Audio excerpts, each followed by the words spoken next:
2021 সালে আফগানিস্তানে ক্ষমতায় ফেরার পর থেকে নারীদের ওপর একের পর এক বিধিনিষেধ জারি করছে তালেবান সরকার।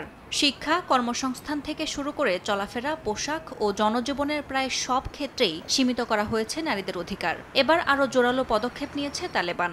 আফগানিস্তানের বিশ্ববিদ্যালয়ে নারীদের লেখা বই পড়ানোই নিষিদ্ধ করেছে দেশটির সরকার।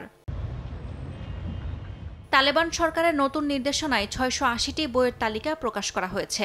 এর মধ্যে 140টির বেশি বই নারী লেখকদের লেখা, যেগুলোকে সরাসরি পাঠ্যক্রম থেকে বাদ দেওয়া হয়েছে। একই সঙ্গে বিশ্ববিদ্যালয়গুলোকে জানানো হয়েছে এসব বই শরিয়া বিরোধী ও তালেবান নীতির সঙ্গে অসামঞ্জস্যপূর্ণ। শিক্ষার পাঠ্যক্রম থেকে বাদ দেওয়া হয়েছে 18টি বিষয়। এর মধ্যে 6টি সরাসরি নারীদের নিয়ে, যেমন নারীর সমাজতত্ত্ব, যোগাযোগে নারীর ভূমিকা এবং জেন্ডার অ্যান্ড ডেভেলপমেন্ট। তালেবান কর্তৃপক্ষের দাবি, এসব সিদ্ধান্ত নিয়েছে ধর্মীয় আলেম ও বিশেষজ্ঞদের সমন্বয়ে গঠিত কমিটি। তবে বই নিষিদ্ধ হওয়ায় নারীর চিন্তাধারাকে গলা টিপে হত্যা করা হচ্ছে বলে মন্তব্য করেছেন বিশ্ববিদ্যালয়ের অধ্যাপকরা।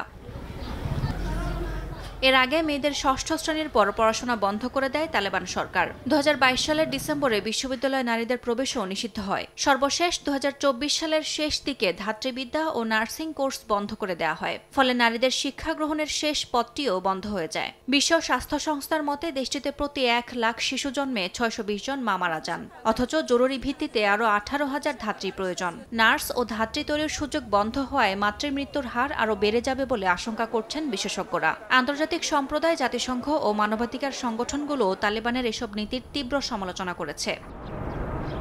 ইয়াসমিন অনন্যা, সময় সংবাদ।